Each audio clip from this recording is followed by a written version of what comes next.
देव।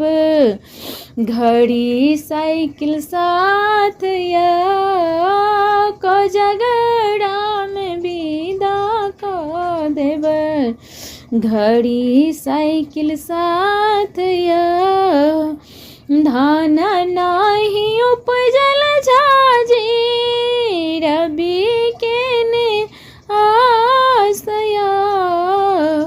धान नहीं उपजल झाजी रवि के